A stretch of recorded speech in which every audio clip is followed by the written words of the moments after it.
السلام علیکم ورحمۃ اللہ.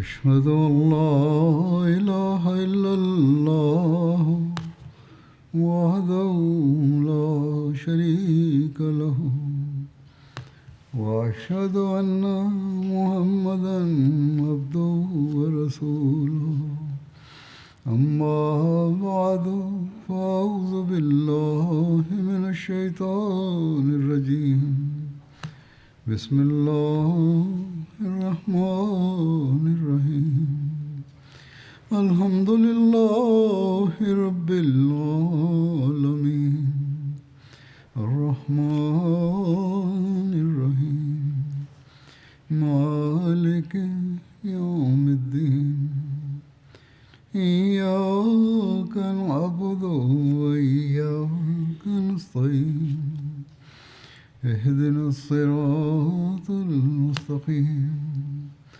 صراط الذين أنعمت عليهم غير المغضوب عليهم ولا الضالين ولكل أمة جعلنا منسكا ليذكروا اسم الله على ما رزقهم من بهيمة الأنعام وإلهكم إله واحد فله أسلموا وبشر المخبتين الذين إذا ذكر الله وجلت قلوبهم والصابرين على ما أصابهم والمقيم الصلاة ومما رزقناهم ينفقون والبدن جعلناها لكم من شعائر الله لكم فيها خير فاذكروا اسم الله عليها صواف فإذا وجبت جنوبها فكلوا منها وأتموا القانع والمعتر كذلك سخرناها لكم لعلكم تشكرون لن ينال الله لحومها ولا دماؤها ولكن يناله التقوى منكم كذلك سخرها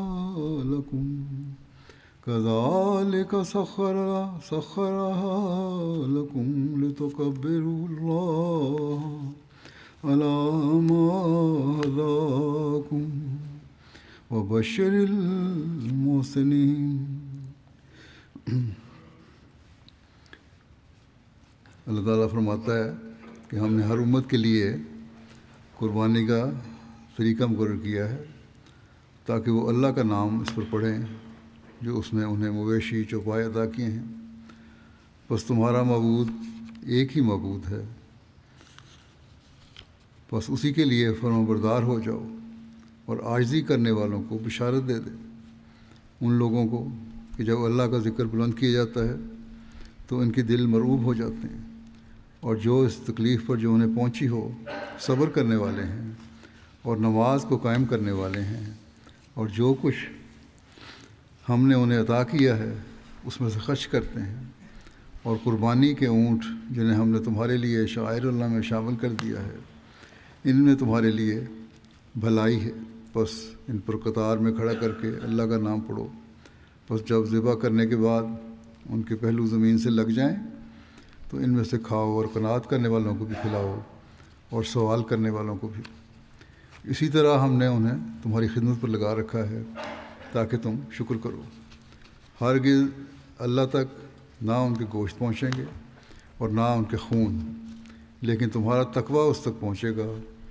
اسی طرح اس نے تمہارے لیے انہیں مسخر کر دیا ہے تاکہ تم اللہ کی بڑائی بیان کرو، اس بنا پر کہ جو اس نے تمہیں ہدایت کی اور احسان کرنے والوں کو خوشخبری دے دے۔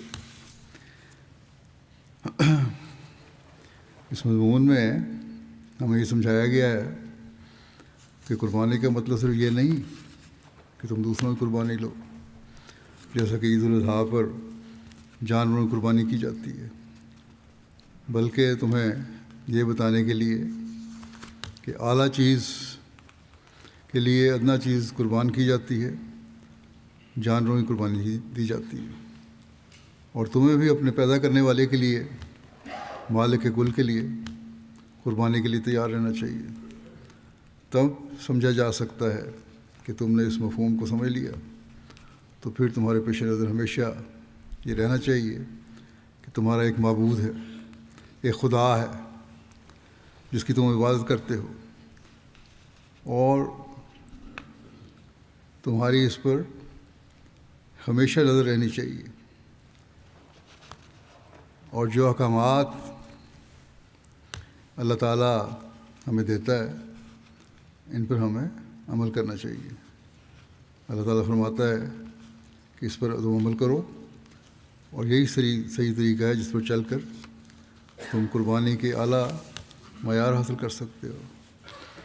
جس طرح جانور تمہارے لیے اپنی قربانی پیش کرتے ہیں، اپنی گردنیں تمہاری چھری کے سامنے رکھ دیتے ہیں، تم بھی اللہ تعالیٰ کے حضور جھکتے ہوئے اس کے احکامات بجا لانے کے لیے ہر قسم کی قربانی کے لیے تیار رہو، تبھی تم اس کی رضا حاصل کرنے والے ہو سکتے ہو۔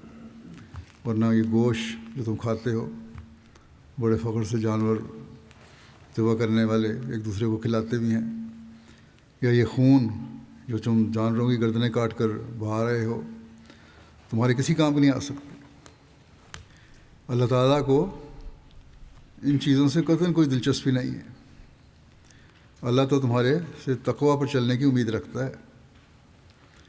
اللہ تعالیٰ تمہارے سے یہ چاہتا ہے کہ میری خشیت، میرا خوف تمہارے دل میں رہے، اور تم ہر وقت اس بات کے لیے کوشاں رہو کہ میں کس طرح اللہ تعالیٰ کے احکامات پر عمل کر کے اس کی رضا حاصل کرنے کی کوشش کروں۔ بس یہ بنیادی باتیں ہمیں ہمیشہ یاد رکھنی چاہیے۔ اللہ کی عبادت، اللہ تعالیٰ کی وحدانیت کا قائم کرنا، اور اپنے ایمانوں کی ترقی دینا۔ آج کل جماعت احمدیہ کو تو پاکستان میں قربانی سے روکا جاتا ہے، اور ہمیشہ کئی سالوں سے یہ ہو رہا ہے کہ ہمیں قربانی نہیں کرنے دی جاتی۔ تو اصل چیز تو تقوی ہے۔ اللہ تعالیٰ فرماتا ہے اگر ہمیں قربانی نہیں بھی کرنے دی جاتی تو اللہ تعالیٰ ہماری نیتوں کو جانتا ہے کہ ہم کس نیت سے قربانی کرنا چاہتے ہیں۔ اگر ہماری نیتیں تقوی پر چلتے ہوئے، اللہ تعالیٰ کے احکامات پر عمل کرتے ہوئے، اس سے سبق حاصل کرتے ہوئے قربانی کرنے کی تھی، تو ہماری قربانی نہ کرنے کے باوجود اللہ تعالیٰ ہماری قربانیاں قبول کرنے والا ہے۔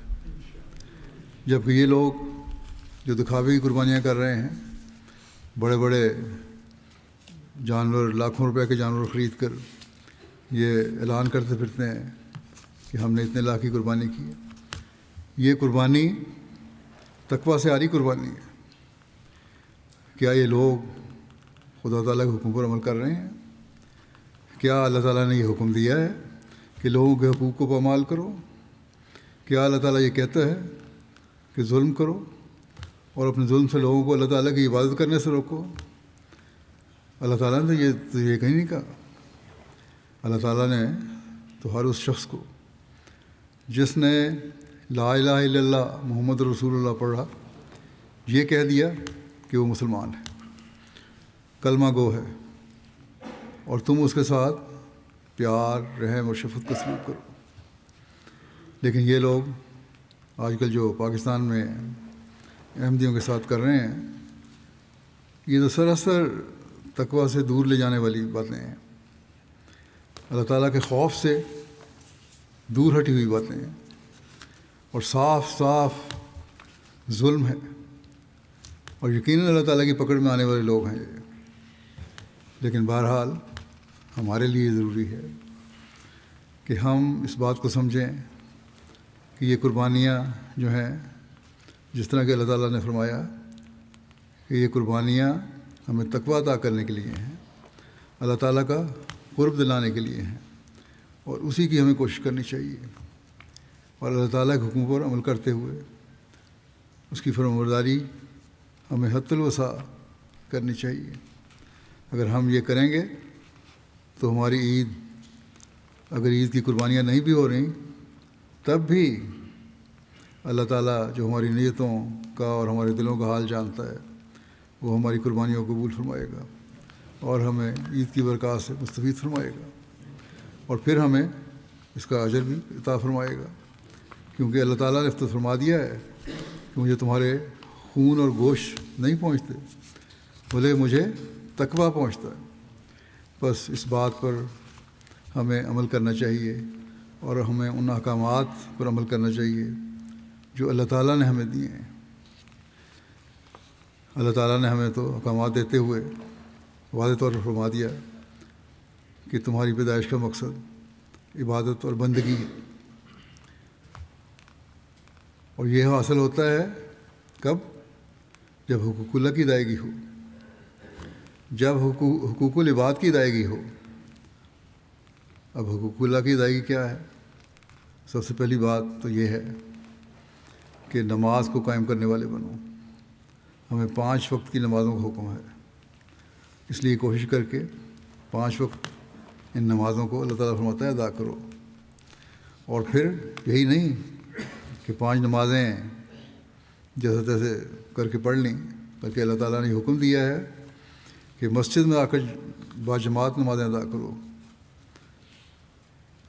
اگر آج کل ہماری یہ حالات ہیں، ہر طرف سے سختیاں کی جا رہی ہیں، تو اگر ہم پاکستان میں مثلا ہم عبادتوں کی طرف توجہ دیں، بعض جگہ ہمیں نمازیں پڑھنے سے بھی روکا جاتا ہے، مسجدوں میں آنے سے بھی روکا جاتا ہے، تو اکٹھے ہو کر گھروں میں کسی جگہ جہاں ایسی سختیاں نہیں ہیں وہاں ہم نمازیں ادا کر سکتے ہیں، اور جب ہم اللہ تعالیٰ کے حضور گڑ گڑائیں گے تو یقیناً ہم دشمن سے نجات حاصل کرنے والے ہوں گے اور اللہ تعالیٰ کا فضل حاصل کرنے والے ہوں گے۔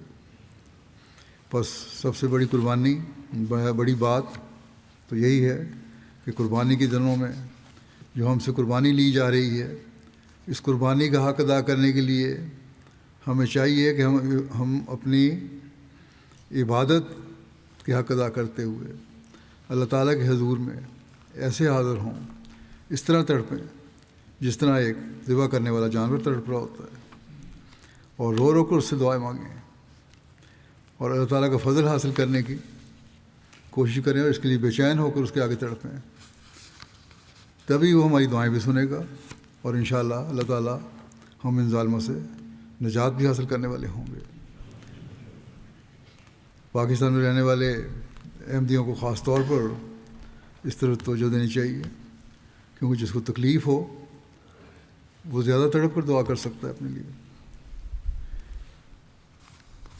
تو بہرحال سب سے پہلی بات یہی ہے کہ اللہ تعالیٰ کا حق ادا کرنے کے لیے ہمیں اپنی نمازوں کی طرف توجہ دینی چاہیے، اور اگر ہم اس پر توجہ دیں گے تو اللہ تعالیٰ کے فضلوں کے وارث بن جائیں گے انشاءاللہ۔ نمازیں ہم نے اپنے گلے سے اتارنے کے لیے نہیں پڑھنی، بلکہ ان کا حق ادا کرتے ہوئے پڑھنی ہے۔ باجماعت نماز پڑھنے کی کوشش کرنی چاہیے جیسا کہ میں نے کہا، اور سنوار کر نماز پڑھنے کی کوشش کرنی چاہیے۔ اگر ہم یہ کر رہے ہوں گے تو انشاءاللہ تعالیٰ اللہ تعالیٰ کے ایسے فضل ہوں گے کہ دشمن ہماری راہ میں جو روکیں حائل کر رہے ہیں، یہ برائے نام سی روکیں ہیں، یہ کبھی حائل نہیں ہوں گی اور ہوا میں اڑ جائیں گی بس آج یہ عہد کریں کہ ہم نے اپنی عبادت کے معیار بلند کرنے ہیں اور ان معیاروں تک لے جانا ہے جو اللہ تعالیٰ ہم سے چاہتا ہے. اسی طرح آج یورپ میں اور بہت سارے ملکوں میں جہاں ہم عید پڑھ رہے ہیں، بعض جگہ عید کل ہوگی، پاکستان میں بھی کل ہے، وہ بھی اس طرف خاص توجہ کریں. ہمیں عید پڑھنے کی اجازت بھی شاید نہیں ملے گی پاکستان میں، تو یہاں آپ آزاد ہیں، ہم آزادی سے عید پڑھ رہے ہیں، بہت سارے ملکوں میں پڑھ رہے ہیں، لیکن پاکستان میں انتظامیہ کی طرف سے پابندیاں لگا دی جائیں گی اور لگا دی گئی ہیں بعض جگہ. لیکن ہم نے اس کی پرواہ نہیں کرنی، یعنی اپنے دلوں کو میں مایوسی نہیں پیدا کرنی اس وجہ سے پابندیاں لگی ہیں. اپنے گھروں میں بے شک عید پڑھ لیں، لیکن یہ عہد کریں کہ ہم نے اللہ تعالیٰ کے حق ادا کرنے ہیں اور اپنی عبادتوں کے معیار وہاں تک لے کر جانے ہیں جہاں اللہ تعالیٰ کے حضور اس طرح پیش ہوں، اس طرح چلائیں اور گڑ گڑائیں کہ اللہ تعالیٰ کے عرش کے پائے بھی ہلنے لگ جائیں، اور اللہ تعالیٰ ہماری دعاؤں اور گڑ گڑاہٹوں اور چلاہٹوں کو سن لے اور ایسا فضل ہم پر نازل فرمائے کہ جس کی کوئی مثال نہ ہو اور دشمن کی خاک اڑا کے رکھ دے. اگر ہم اس طرح عبادت کرنے والے ہوں گے تو یقیناً آپ پھر دیکھیں گے کہ یہ عارضی روکیں جو ہیں ہماری راہ میں حائل کی جا رہی ہیں، جو مخالفتیں دشمنیاں قدم قدم پر ہمارے سامنے ہیں، جن کا ہمیں سامنا کرنا پڑ رہا ہے، اللہ تعالیٰ ان کی خاک اڑا دے گا. بس نماز کا حق ادا کرنے کے لیے، عبادت کا حق ادا کرنے کے لیے ہمیں پوری طرح کوشش کرنی چاہیے. حضرت مسیح موعود علیہ السلام ایک جگہ اس بارے میں فرماتے ہیں کہ عبادت کے 2 حصے ہیں. ایک وہ جو انسان اللہ تعالیٰ سے ڈرے، جو ڈرنے کا حق ہے. خدا تعالیٰ کا خوف انسان کو پاکیزگی کے چشمے کی طرف لے جاتا ہے اور اس کی روح گداز ہو کر الوہیت کی طرف بہتی ہے اور عبودیت کا حقیقی رنگ اس میں پیدا ہو جاتا ہے. بس یہ چیز ہے، عبادت ایسی ہو جو ہمیں اللہ تعالیٰ کے خوف سے پاکیزگی کے چشمے کی طرف لے کر جائے اور ہماری روح پگھل جائے اور ہم عبودیت کا حق ادا کرنے والے ہوں، دعاؤں کا حق ادا کرنے والے ہوں، بندگی کا حق ادا کرنے والے ہوں. اور فرمایا کہ دوسرا حصہ عبادت کا یہ ہے کہ انسان خدا سے محبت کرے جو محبت کرنے کا حق ہے. اس لیے فرمایا ہے والذین آمنوا اشد حبا للہ، اور دنیا کی ساری محبتوں کو غیر فانی اور آنی سمجھ کر حقیقی محبوب اللہ تعالیٰ ہی کو قرار دیا جائے. اب یہ دیکھ لیں کہ ہم میں کس حد تک یہ صورتحال ہے کہ ہم خالص محبت اللہ تعالیٰ کے لیے کرتے ہوئے اس کے آگے جھکتے ہیں، گڑ گڑاتے ہیں، اور ہر دوسری محبت کو ہم نے پرے پھینکا ہوا ہے. فرمایا کہ یہ 2 حق ہیں جو اللہ تعالیٰ اپنی نسبت انسان سے مانگتا ہے. ان دونوں قسم کے حقوق کے ادا کرنے کے لیے یوں تو ہر قسم کی عبادت اپنے اندر ایک رنگ رکھتی ہے، مگر اسلام نے 2 مخصوص صورتیں عبادت کی اس کے لیے مقرر کی ہوئی ہیں. فرمایا کہ خوف اور محبت 2 ایسی چیزیں ہیں کہ بظاہر ان کا جمع ہونا بھی محال نظر آتا ہے، بڑا مشکل ہے. عجیب بات یہ ہے کہ خوف بھی ہو اور محبت بھی ہو، بڑی عجیب چیز نظر آتی ہے. یہ اور نے فرمایا یہ بہت محال نظر آتا ہے کہ ایک شخص جس سے خوف کرے اس سے محبت کیوں کر سکتا ہے. جس کا خوف ہو اس سے محبت کس طرح ہو سکتی ہے؟ مگر اللہ تعالیٰ کا خوف اور محبت ایک الگ رنگ رکھتی ہے. جس قدر انسان خدا کا خوف میں ترقی کرے گا اسی قدر محبت زیادہ ہوتی جائے گی، اور جس قدر محبت الہی میں ترقی کرے گا اسی قدر خدا تعالیٰ کا خوف غالب ہو کر بدیوں اور برائیوں سے نفرت دلا کر پاکیزگی کی طرف لے جائے گا. بس یہ وہ خوف ہے جو اس کی روح ہے کہ اللہ تعالیٰ سے خوف اس لیے ہے کہ بدیوں اور برائیوں سے دور لے جائے اور اس کا نتیجہ کیا نکلے گا کہ اللہ تعالیٰ سے محبت بڑھے گی، پھر اور زیادہ محبت بڑھے گی. جب محبت بڑھے گی تو پھر خوف پیدا ہوگا، خوف پیدا ہوگا تو پھر محبت بڑھے گی. یہ آپس میں ایک دوسرے سے تعلق رکھتے ہیں، دونوں آپس میں لازم ملزوم ہیں. بس فرمایا کہ اسلام نے ان دونوں حقوق کو پورا کرنے کے لیے ایک صورت نماز کی رکھی ہے جس میں خدا کے خوف کا پہلو رکھا ہے، اور محبت کی حالت کے اظہار کے لیے حج رکھا ہے. آج کل لوگ حج بھی کر رہے ہیں، بہت سارے لوگ حج پر گئے ہوئے ہیں. حج کے دن ہیں، اور یہ حج کے دن جو ہیں یہ محبت کے اظہار کے دن ہیں. اسلام کی 2 تعلیمیں ہیں، بعض جگہ ہمیں یہی 2 تعلیمیں ہیں، لیکن بعض جگہ ہمیں حج پر جانے سے بھی روکا جاتا ہے. لیکن بعض احمدی پھر بھی حج پر چلے جاتے ہیں، وہ اس سے فائدہ اٹھا رہے ہیں، اس محبت کے اظہار سے، اور محبت کا اظہار وہ لوگ کر رہے ہیں. لیکن نماز جو ہے وہ ہم عبادت کے لیے پڑھتے ہیں، اللہ تعالیٰ کا خوف دل میں پیدا کرنے کے لیے پڑھتے ہیں، تاکہ ہماری اس سے محبت بڑھے. اور جب محبت کی انتہا ہو جاتی ہے تو اس محبت کے اظہار کے لیے اللہ تعالیٰ نے کہا کہ پھر تم حج پر جاؤ، اور اس کے لیے حج رکھا ہے. جن کو توفیق ہے وہ حج کرتے ہیں. فرمایا کہ خوف کے جس قدر ارکان ہیں وہ نماز کے ارکان سے بخوبی واضح ہیں کہ کس قدر تذلل اور اقرار عبودیت اس میں موجود ہے. اور حج میں محبت کے سارے ارکان پائے جاتے ہیں. بعض وقت شدت محبت میں کپڑے کی بھی حاجت نہیں رہتی. عشق بھی ایک جنون ہوتا ہے. کپڑوں کو سنبھال کر رکھنا یہ عشق میں نہیں رہتا کہ صرف آدمی اپنے کپڑوں کو دیکھتا رہے. آپ نے ایک مثال دی کہ ایک عورت تھی، وہ کسی کی عاشق ہو گئی تو اس کے عشق میں کپڑے پھاڑ دیتی تھی. تو فرمایا کہ یہ تو دنیا داروں کی مثال ہے، تمہیں تو اللہ تعالیٰ سے بہت بڑھ کر محبت کرنی چاہیے. فرمایا کہ یہ ساری باتیں جو ہیں یہ حج میں موجود ہیں. محبت کے اظہار کے لیے اس میں سر منڈایا جاتا ہے، اس میں دوڑتے بھی ہیں.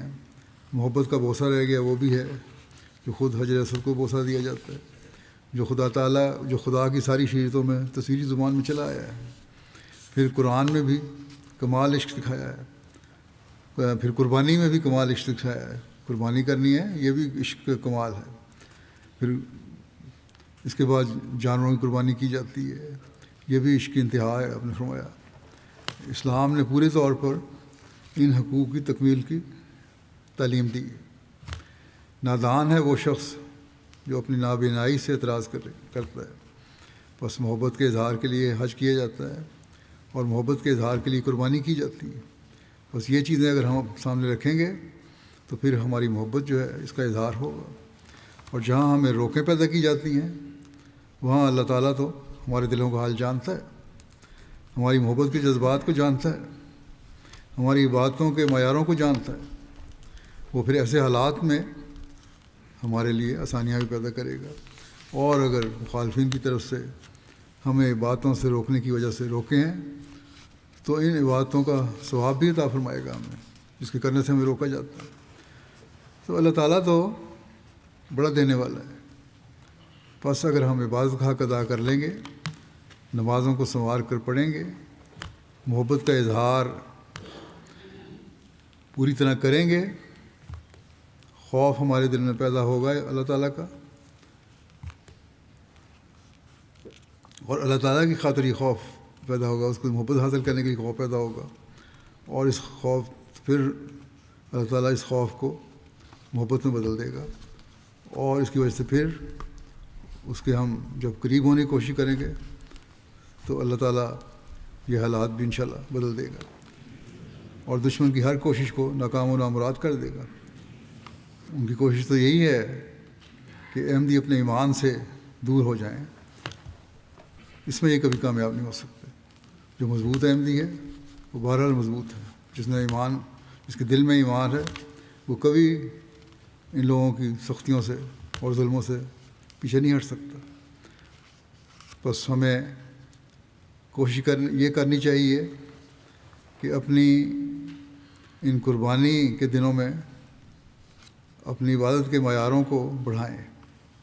اگر ہمارے لیے جانوروں کی قربانی کرنے کی اجازت نہیں ہے یا ہمارے لیے بعض جگہ اکٹھے ہو کر عید ادا کرنے پر روکے پیدا کی جا رہی ہیں، تو اس کے لیے ہم جہاں جہاں جتنی تعداد میں اکٹھے ہو کر گڑ گڑا کر اللہ تعالیٰ کے حضور اس کی عبادت کا حق ادا کر سکتے ہیں، وہ ہمیں کوشش کرنی چاہیے ادا کرنے کی۔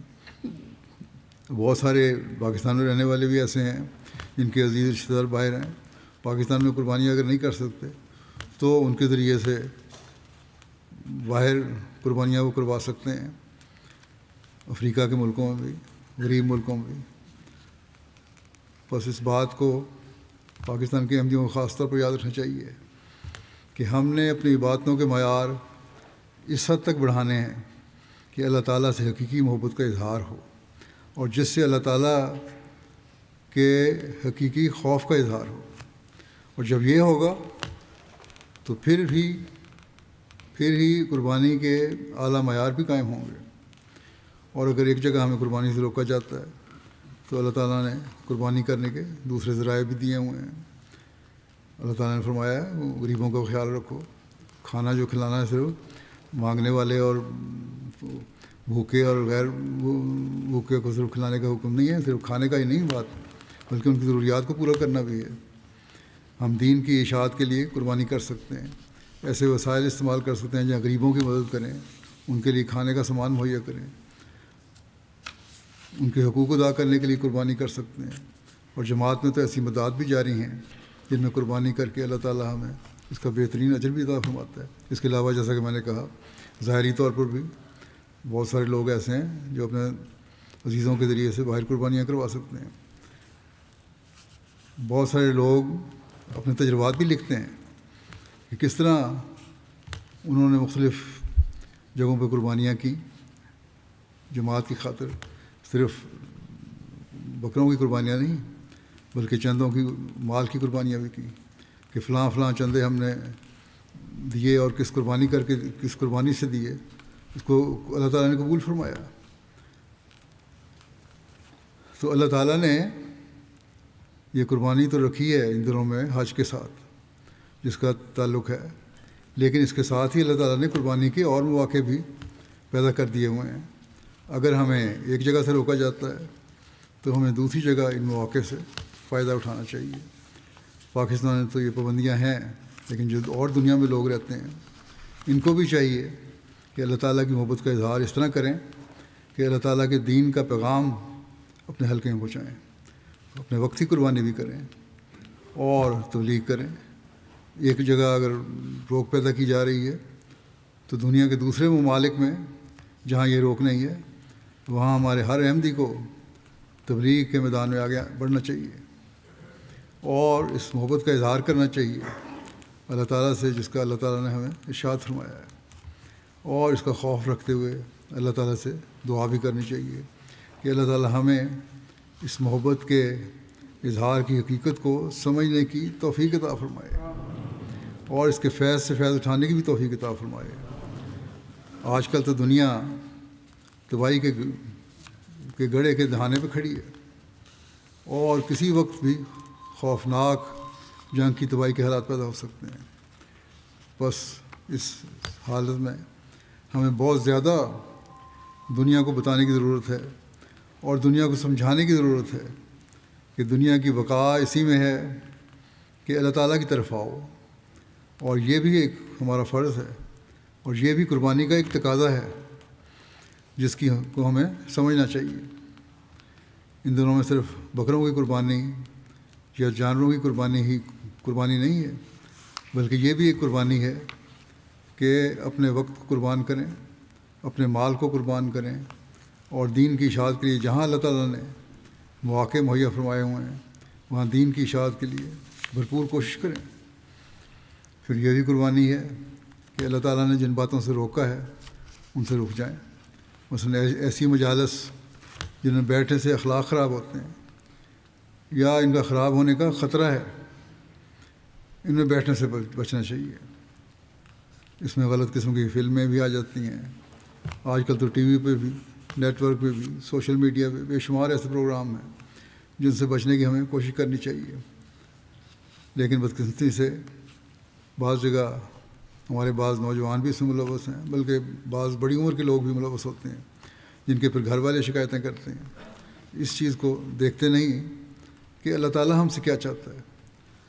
دنیا میں پڑے ہوئے ہیں، بس اگر یہ باتیں ہیں پھر تو ہمیں عید قربان منانے کا کوئی حق نہیں ہے، کیونکہ ہم تو صرف دنیاوی لذات کے لیے عید منا رہے ہیں، جبکہ عید قربان تو قربانی کی روح کو قائم کرنے کے لیے منائی جاتی ہے، اس روح کو پیدا کرنے کی منائی جاتی ہے جس کا اظہار حضرت ابراہیم علیہ السلام نے کیا، حضرت حاجرہ علیہ السلام نے کیا، حضرت اسماعیل علیہ السلام نے کیا۔ بس اس بات کو ہمیں سامنے رکھنا چاہیے، اور جب یہ ہوگا تو تب ہی ہماری حقیقی قربانی ہوگی۔ اور آج کل کی دنیا میں رہتے ہوئے بظاہر یہ بہت مشکل نظر آتا ہے۔ بعض دفعہ بعض دنیاوی لالچیں ہیں، بعض دنیاوی دلچسپیاں ہیں، دنیاوی طور پر بعض ایسی باتیں ہیں جن کی طرف انسان کھنچا چلا جاتا ہے، اور اس کی وجہ سے انسان کی خواہشات بڑھتی چلی جا رہی ہیں۔ تو ان خواہشات کو قربان کرنا، غلط کاموں سے بچنا، یہ بھی ایک قربانی ہے، اور یہ بکروں کی قربانی سے زیادہ بڑی قربانی ہے۔ اگر پاکستان میں احمدی ہیں یا دنیا کے اور جگہ جو احمدی ہیں جہاں وہ قربانی نہیں کر سکتے، تو اپنی نیکیوں کے طرف بڑھنے کی کوشش کریں اور اپنی خواہشات کو قربان کرنے کی کوشش کریں، تو اس کا بھی ان کو ثواب ملے گا اور اللہ تعالیٰ قبول کرنے والا ہے۔ پھر حقوق اللہ کی بات، دوسری اہم بات یہ ہے کہ اللہ تعالیٰ کا خوف اور اس کی محبت کے علاوہ، اللہ تعالیٰ کی خاطر قربانی کرنے کے علاوہ حقوق العباد ادا کرنا، بندوں کے حقوق ادا کرنا۔ بندوں کے حقوق ادا کرنے میں بہت ساری چیزیں آ جاتی ہیں، اس میں ماں باپ کے بھی حق ہیں، بہن بھائیوں کے بھی حق ہیں، میاں بیوی کے بھی حق ہیں، ساس سسر کے بھی حق ہیں، بچوں کے بھی حق ہیں، ہمسایوں کے بھی حق ہیں، دوستوں کے بھی حق ہیں، محلے داروں کے بھی حق ہیں۔ غرض کے بے شمار حقوق ہیں، بیواؤں کے حق ہیں، بوڑھوں کے حق ہیں، بلکہ اسلام نے دشمنوں کے بھی حقوق رکھے ہیں۔ آج کل تو یہ دشمنی میں بڑے ہوئے اندھے ہوئے ہیں، ان اسلام کی کہتے ہیں ہم اسلام کی خاطر یہ کر رہے ہیں، ان کو پتہ نہیں کہ اسلام کی تعلیم کیا ہے۔ اگر یہ ہمیں دشمن سمجھتے ہیں تب بھی اسلام نے حقوق رکھے ہیں، غلاموں اور لونڈیوں کے بھی حقوق رکھے ہیں اسلام نے، بلکہ غیر مسلموں کے بھی حقوق رکھے ہیں۔ ایک طرف کہتے ہیں مسلمان نہیں، چلو مسلمان نہیں ہیں تب بھی اللہ تعالیٰ نے تو غیر مسلموں کے حقوق رکھے ہیں، وہ بھی یہ ادا نہیں کر رہے اور کہتے ہیں اپنے کو بہت بڑا مسلمان۔ اب پاکستان میں تو ہمیں غیر مسلم کہہ کے ہمارے ہر قسم کے حقوق چھینے جا رہے ہیں، لیکن اللہ تعالیٰ تو فرماتا ہے کہ اسلام میں جو تعلیم اللہ تعالیٰ نے دی ہے وہ تو یہ ہے، اور جس کی حضرت صلی اللہ علیہ وسلم نے ہمیں تلقین فرمائی ہے اور عمل کر کے دکھایا ہے، اپنے نمونے سے جو قائم فرمایا ہے کہ غیر مسلموں کے بھی حقوق ادا کرو۔ پھر اور بہت سارے حقوق ہیں، یتیموں کے حق ہیں، محتاجوں کے حق ہیں، اور بہت سارے حقوق ہیں بے شمار، لیکن عام مسلمانوں کو جب ہم دیکھتے ہیں تو یہ تمام قسم کے حقوق کو توڑنے والے لوگ ہیں، ان کو غصب کرنے والے ہیں یہ، اور ان کا حق نہیں ادا کر رہے۔ اگر ہم بھی اسی طرح بن گئے تو ہمارے اور ان میں فرق کیا رہ جائے گا؟ بس ہر احمدی کو خاص طور پر ان حقوق کے ادا کرنے کی کوشش کرنی چاہیے۔ اب صرف ہم اس بات پر پریشان ہو جائیں کہ ہم قربانی نہیں کر سکتے پاکستان میں یا بعض اور جگہوں پہ، یا ہمیں پوری طرح عبادت کا حق ادا کرنے کا موقع نہیں مل رہا، ہمیں مسجدوں میں باجماعت نمازوں سے روکا جاتا ہے، تو یہ کوئی ایسی بات نہیں ہے۔ اگر ہم حقوق العباد کو ادا کر رہے ہیں تو یہ حقوق العباد ہیں جو وہ بعض دفعہ عبادت کا بھی رنگ اختیار کر لیتے ہیں، اور پھر اللہ تعالیٰ کے ہاں ثواب کو مستحق بنا دیتے ہیں۔ بس اس طرف ہمیں توجہ دینی چاہیے، اس کے بارے میں ہمیں سوچنا چاہیے، اور اس کے لیے ہمیں کوشش کرنی چاہیے۔ اسی طرح ہمیں اپنی وفا کے معیاروں کو بڑھانا چاہیے۔ ہر جگہ ہمارا وفا کا معیار، اللہ تعالیٰ سے وفا کا معیار بڑھنا چاہیے۔ پھر آپس میں حقوق ادا کرتے ہوئے ایک دوسرے سے وفا کا معیار بھی بڑھانا ہوگا۔ مومن تو بھائی بھائی ہیں، اور ایک سے دوسرے کو تکلیف پہنچتی ہے۔ اپنی بیعت کے حق کو ادا کرنے کے لیے اپنی بیعت کے وفا کے معیار کو بڑھانا ہوگا ہمیں۔ ایک حقوق کے ادا کرنے کے بارے میں ایک حدیث میں آتا ہے، حضرت صلی اللہ علیہ وسلم نے فرمایا کہ تم مومنوں کو آپس میں ایک دوسرے کے ساتھ رحمت اور محبت کا معاملہ کرنا چاہیے۔ ایک دوسرے کے ساتھ لطف و نرم خوئی میں ایک جسم پاؤ گے، جب اس کا کوئی حصہ بھی تکلیف میں ہوتا ہے تو سارا جسم تکلیف میں ہوتا ہے، ایسا کہ نیند اڑ جاتی ہے اور جسم بخار میں مبتلا ہو جاتا ہے۔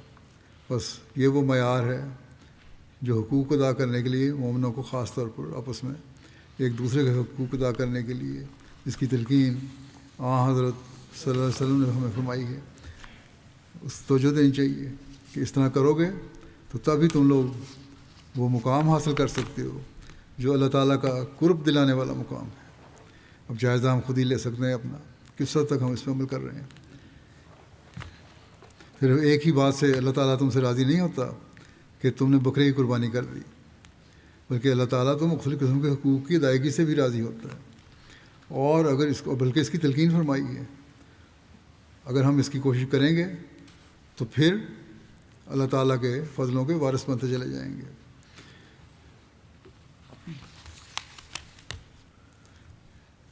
اسی طرح ایک روایت میں آتا ہے، حضرت انس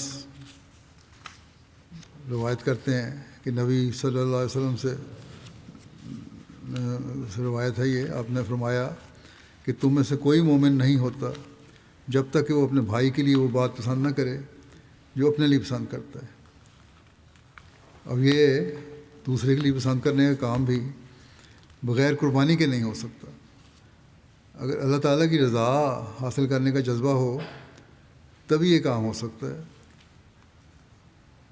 انصار میں تو یہ جذبہ آن وسلم کے زمانے میں، اور یہ تعلق اس حد تک تھا کہ مہاجرین کے لیے انہوں نے اپنا سب کچھ قربان کر دیا، اور ان کا یہ فعل اللہ تعالیٰ کو اتنا پسند آیا کہ قرآن کریم میں اس کا ذکر بھی فرما دیا،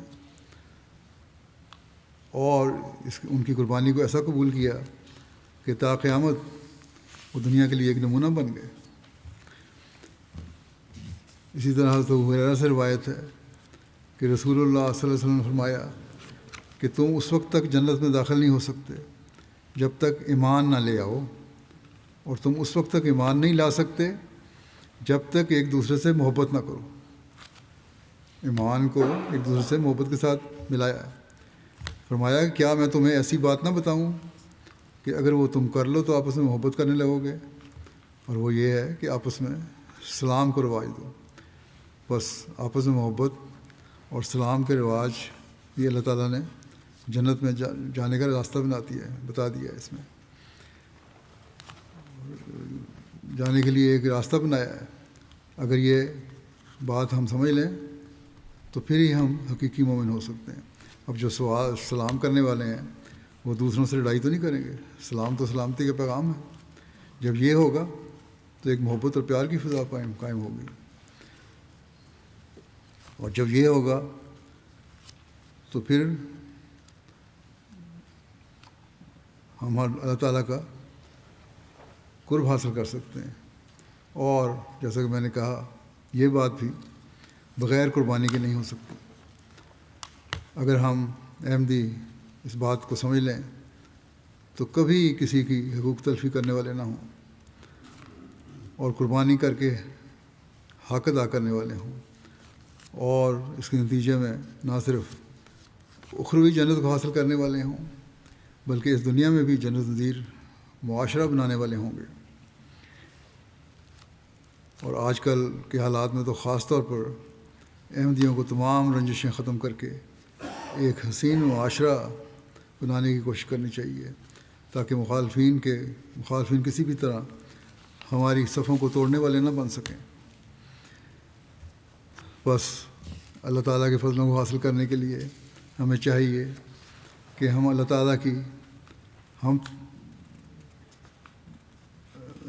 بھی کریں، اس کی عبادت کا بھی حق ادا کریں، اور اس کے بندوں کے حقوق بھی ادا کرنے کی کوشش کریں، آپس میں محبت، پیار اور سلامتی کے پیغام بھی دیں۔ جب ہم یہ کریں گے تو ہم اللہ تعالیٰ کے فضلوں کے وارث بنتے چلے جائیں گے۔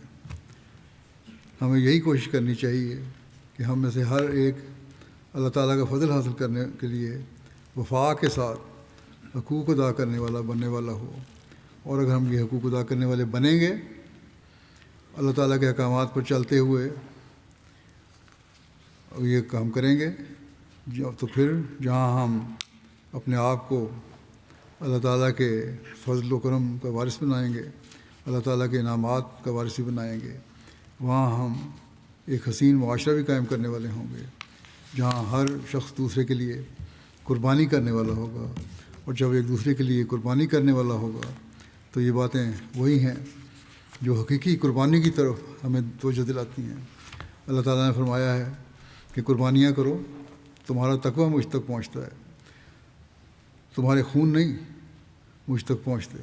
تو اگر ہمیں بکروں کی قربانیوں سے روکا گیا ہے تو ہمیں تقویٰ کے وہ معیار حاصل کرنے چاہیے کہ جس سے ہم ایک انتہا تک پہنچ جائیں اور اللہ تعالیٰ کے فضلوں کو حاصل کرنے والے بن سکیں۔ بس ہمیشہ ہمیں یہی کوشش کرنی چاہیے کہ ہم تقویٰ پر چلنے والے ہوں۔ حضرت مسیح علیہ الصلوۃ والسلام ایک جگہ تقویٰ کے بارے میں فرماتے ہیں کہ ہر ایک نیکی تب قبول ہوتی ہے جب اس کے اندر تقویٰ ہو، ورنہ قبول نہیں ہوتی۔ آپ نے فرمایا کہ زندگی تو برف کے ٹکڑے کی مثال رکھتی ہے، ہزاروں پردوں میں بھی رکھو تبھی پگھلتی جائے گی، شک لپیٹتے جاؤ جتنے مرضی لپیٹ لو لیکن پگھلتی جائے گی۔ بس زندگی کا کوئی اعتبار نہیں ہے، یہ تو کم ہوتی چلی جا رہی ہے۔ اگر ہم میں تقویٰ پیدا ہوگا تو پھر ہی ہم اللہ تعالیٰ کو قرب پانے والے ہوں گے، اور ہماری قربانیاں بھی تب ہی قبول ہوں گی۔ نہ قربانی کر کے بھی ہم قربانی کرنے والے ہوں گے، اور جو قربانیاں ظاہری طور پر کر رہے ہیں ان کی قربانیاں ان کے جانوروں کو ذبح کرنے کے باوجود بھی اللہ تعالیٰ قبول نہیں کرتا، کیونکہ اس میں تقویٰ نہیں ہے۔ بس اس بات کو ہمیشہ ہمیں یاد رکھنا چاہیے کہ ہم نے اللہ تعالیٰ کی خاطر اپنے سب کام کرنے ہیں۔ اللہ تعالیٰ نے فرمایا ہے کہ عاجزی کرنے والوں کو بشارت دے دو، یہ عاجزی کریں گے، جو عاجزی کریں گے وہ اللہ تعالیٰ کے فضلوں کے وارث بنیں گے، اور جو اللہ تعالیٰ کی فرمانبرداری کو سامنے رکھتے ہوئے عاجزی کریں گے وہ اللہ تعالیٰ کے فضلوں کو وارث بنیں گے۔ ان کو اللہ تعالیٰ نے بشارت دی ہے۔ نماز کو قائم کرنے والے ہوں گے تو وہی اللہ تعالیٰ کے فضلوں کے وارث بنیں گے۔ بھوکوں کو کھانا کھلانے والے ہوں گے وہی اللہ تعالیٰ کے فضلوں کے وارث بنیں گے۔ دین کی خاطر قربانی کرنے والے ہوں گے وہی اللہ تعالیٰ کے فضلوں کے وارث بنیں گے، اور تقویٰ پر چلتے ہوئے اللہ تعالیٰ کے حکموں پر عمل کرنے والے ہوں گے تو وہی اللہ تعالیٰ کے فضلوں کے وارث بنیں گے۔ بس یہ بات ہمیں ہمیشہ یاد رکھنی چاہیے کہ اگر یہ چیزیں ہم میں ہیں تو قربانیاں نہ کر کے بھی اللہ تعالیٰ کے حضور اپنی نیتوں کی وجہ سے مقبول ہوں گے، اور جو قربانیاں کرنے والے ہیں ان کی بدنیتی کی وجہ سے اللہ تعالیٰ ان کی قربانیاں ان پر الٹا دے گا۔ حضرت مسیح موعود علیہ الصلوۃ والسلام ایک جگہ فرماتے ہیں کہ ہمارے نبی کریم صلی اللہ علیہ وسلم نے جو جماعت بنائی تھی ان میں سے ہر ایک ذکی نفس تھا، اور ہر ایک نے اپنی جان کو دین پر قربان کر دیا ہوا تھا۔ ان میں سے ایک بھی ایسا نہ تھا جو منافقانہ زندگی رکھتا ہو، سب کے سب حقوق اللہ اور حقوق العباد کو ادا کرنے والے تھے۔ سو یاد رکھو کہ اس جماعت کو بھی، یعنی جماعت احمدیہ کو بھی، آپ کے ماننے والوں کو بھی خدا تعالیٰ انہی کے نمونے پر چلانا چاہتا ہے اور صحابہ کے رنگ میں رنگین کرنا چاہتا ہے۔ جو شخص منافقانہ زندگی بسر کرنے والا ہوگا وہ آخر اس جماعت سے کاٹا جائے گا۔ پھر آپ نے فرمایا پس اس مقام سے غافل مت ہو اے مخلوق کے گروہ، اور نہ اس بھید سے غافل ہو کہ جو قربانیوں میں پایا جاتا ہے، اور قربانیوں کو اس حقیقت کے دیکھنے کے لیے آئینوں کی طرح بنا دو، اور ان وصیتوں کو مت بھلاؤ، اور ان لوگوں کی طرح مت ہو جاؤ جنہوں نے اپنے خدا اور اپنی موت کو بھلا رکھا ہے۔ اور اس پوشیدہ بھید کی طرف خدا تعالیٰ کے کلام میں اشارت کی گئی ہے۔ چنانچہ خدا جو اصدق الصادقین ہے اپنے رسول کو فرماتا ہے کہ ان لوگوں کو کہہ دے کہ میری نماز اور میری عبادت اور میری قربانی اور میری زندگی اور میری موت سب اس خدا کے لیے ہے جو پروردگار عالمیان ہے۔ بس دیکھ کہ کیوں کر نسخ کے لفظ کی حیات اور ممات کے لفظ سے تفسیر کی ہے، اور اس تفسیر سے قربانی کی حقیقت کی طرف اشارہ کیا ہے۔ عبادتوں کا معیار بھی اگر ایسا ہوگا تو قربانی کے معیار کے انعام مل جائیں گے۔ بس اے عقل مندو، اس میں غور کرو، اور جس نے اپنی قربانی کی حقیقت کو معلوم کر کے قربانی ادا کی اور صدق کے دل اور خلوص نیت کے ساتھ ادا کی، بس بتحقیق اس نے اپنی جان اور اپنے بیٹوں اور اپنے پوتوں کی قربانی کر دی، اور اس کے لیے اجر بزرگ ہے، جیسا کہ ابراہیم کے لیے اس کے رب کے نزدیک اجر تھا۔ اور اسی کی خاطر ہمارے سید برگزیدہ اور رسول برگزیدہ نے، جو پرہیزگاروں کے امام اور انبیاء کا خاتم ہے، اشارہ کیا اور فرمایا، اور وہ خدا کے بعد سب سچوں سے زیادہ سچا ہے۔ بتحقیق یہ قربانیاں وہی سواریاں ہیں کہ جو خدا تعالیٰ تک پہنچاتی ہیں اور خطاؤں کو محو کرتی ہیں اور بلاؤں کو دور کرتی ہیں۔ یہ وہ باتیں ہیں جو ہمیں پیغمبر خدا صلی اللہ علیہ وسلم سے پہنچیں، جو سب مخلوق سے بہتر ہیں۔ ان پر خدا تعالیٰ کا سلام اور برکتیں ہوں، اور جناب نے ان کلمات میں قربانیوں کی حکمتوں کی طرف فصیح کلموں کے ساتھ جو موتیوں کی مانند ہیں اشارہ فرمایا ہے۔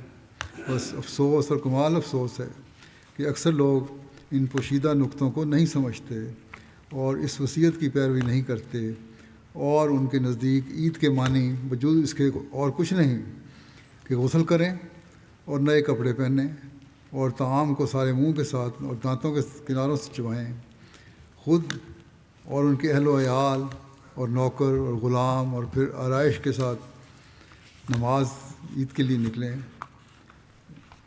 اور غلام آرائش کے ساتھ نماز عید کے لیے باہر نکلیں جیسے بڑے بڑے رئیس ہوتے ہیں، اور تو دیکھے گا کہ اچھے کھانوں میں اس دن ان کی سب سے بڑھ کر خوشی ہے، اور ایسا ہی اچھی اور نفیس پوشاک میں انتہائی مرتبہ ان کی حاجتوں کا ہے، تاکہ قوم کو دکھلائیں اور نہیں جانتے کہ قربانی کیا چیز ہے اور کس غرض کے لیے بکریاں اور گائیاں ذبح کی جاتی ہیں۔ بس ظاہری طور پر کھانوں میں پڑے ہوئے ہیں، دعوتوں میں پڑے ہوئے ہیں، دکھاوے میں پڑے ہوئے ہیں، اسی کو قربان یا بکرے قربان کرنے جیسا کہ شروع میں نے ذکر کیا پڑے ہوئے ہیں، لیکن حقیقی قربانی کا پتہ نہیں کہ بکریاں اور گائیاں کیوں قربان ہو رہی ہیں۔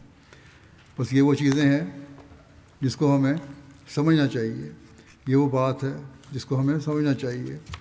غیر تو اسی سوچ پر قربانیاں دیتے ہیں جنہوں نے حضرت مسیح علیہ السلام کو نہیں مانا، اور وہ سمجھتے ہیں کہ ظاہری قربانیاں دے کر وہ عید کا حق ادا کر رہے ہیں، جبکہ عید کا حقیقی حق اس وقت ادا ہوتا ہے جب ہم اپنے نفس کی قربانیاں دینے والے ہوں اور اپنی اصلاح کرنے والے ہوں، اپنی باتوں کا حق ادا کرنے والے ہوں، اور اللہ تعالیٰ کا حق، اللہ تعالیٰ کی مخلوق کا حق ادا کرنے والے ہوں۔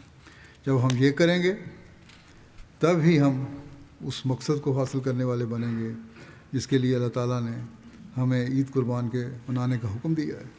ورنہ صرف کپڑے پہن کر اچھے کھانے کھا کر عید منانا تو کوئی مقصد نہیں ہے۔ اس بات کو اگر ہم یاد رکھیں گے تو ہم حقیقی عید منانے والے بھی ہوں گے اور اللہ تعالیٰ کے فضلوں کے وارث بننے والے بھی ہوں گے۔ اللہ تعالیٰ کرے کہ ہماری عید دکھاوے کی عید نہ ہو، بلکہ حقوق اللہ اور حقوق العباد کے ادا کرنے والی عید ہو، اور ہم اس کے فضلوں کو حاصل کرنے والے بنتے چلے جائیں۔ دعائیں بھی کریں اور دعاؤں میں شہداء کے بچوں کو یاد رکھیں جنہوں نے قربانیاں کی ہیں۔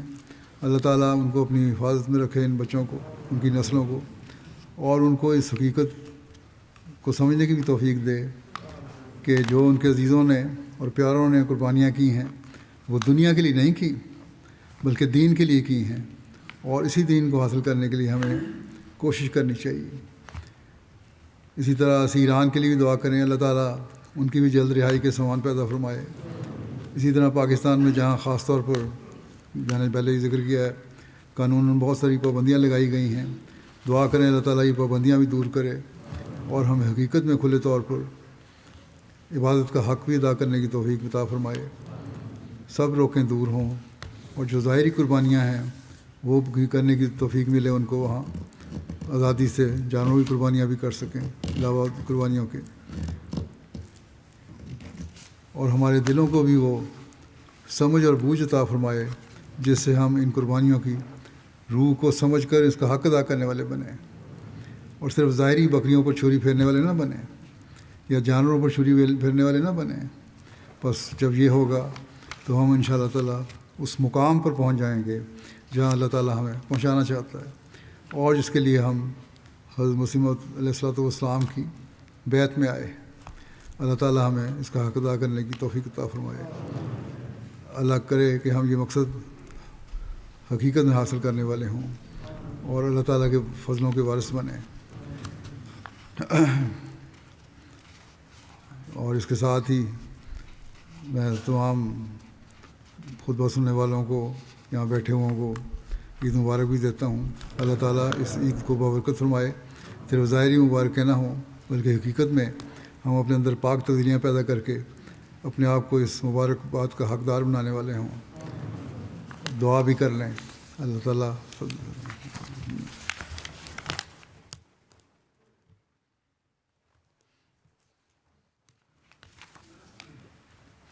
الحمد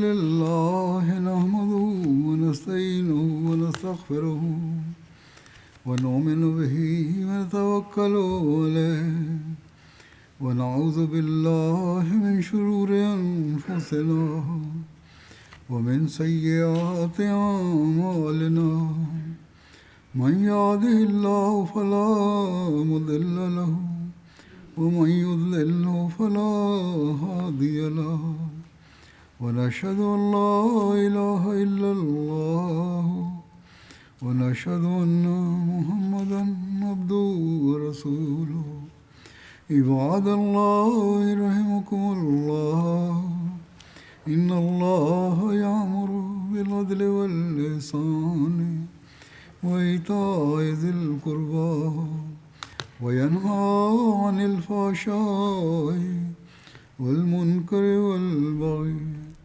يعظكم لعلكم تذكرون اذكروا الله يذكركم وادعوه يستجب لكم ولذكر الله أكبر۔ دعا کر لیں۔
آمین۔